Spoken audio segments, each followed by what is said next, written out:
Bollywood actress Neena Gupta ने एक बार ये खुलासा किया था कि उनकी बेटी मसाबा गुप्ता तब दुखी हो जाती थी जब उनके पिता यानी वेस्टइंडीज के क्रिकेटर विवियन रिचर्ड्स उनके कांटेक्ट में नहीं रहते थे। नीना, जो मसाबा की सिंगल मदर रही हैं, उन्होंने अपनी बेटी को उनके पिता विवियन रिचर्ड्स के नेचर को समझने में मदद की। आपको बता दें कि नीना गुप्ता और विवियन रिचर्ड्स की बेटी मसाबा गुप्ता का जन्म विवाह से बाहर हुआ था। इस साल की शुरुआत में मसाबा ने एक तस्वीर शेयर की थी जिसमें नीना, विवियन और छोटी मसाबा अपने परिवार के साथ नजर आ रहे थे।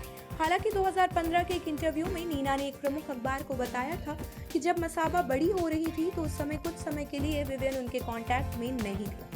नीना ने कहा, मैंने उसे बताया कि उसके पापा फैमिली मैन नहीं हैं और वो ऐसे ही हैं। शुरू में वह दुखी हो जाती थी कि उसके पिता उसके कांटेक्ट में नहीं हैं, लगभग 20 साल की उम्र तक, लेकिन फिर बाद में वे कांटेक्ट में आए। उनका ये भी एक मुद्दा है कि वे तकनीकी रूप से बहुत सक्षम नहीं हैं, इसलिए उनसे संपर्क करना भी मुश्किल होता है। कभी कभी वह उसके जन्मदिन पर कॉल करते थे और कभी कभी 3 साल तक भी कॉल नहीं करते थे।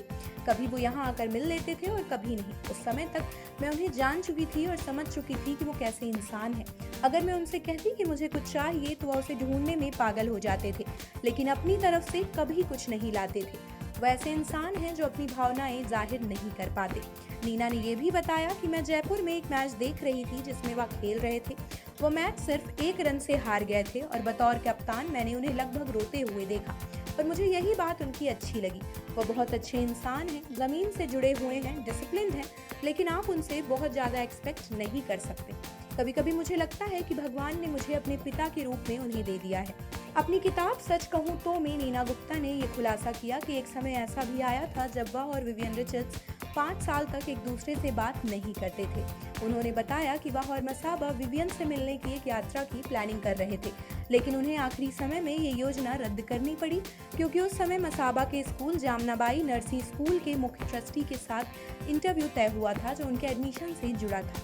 वहीं नीना ने लिखा, विवियन उस इंटरव्यू की अहमियत नहीं समझ पाए या शायद मैं ही उन्हें ये समझाने में साफ नहीं थी कि ऐसी सिचुएशन में एक बच्चे के लिए अच्छे स्कूल में एडमिशन मिलना कितना मुश्किल होता है। उन्होंने सोचा कि मैं उनसे मिलने को लेकर सीरियस नहीं हूँ और बस एक्सक्यूज बना रही हूँ, जबकि ऐसा बिल्कुल नहीं था। उन्होंने गुस्से में फोन काट दिया और फिर 5 साल तक मुझसे कांटेक्ट नहीं किया।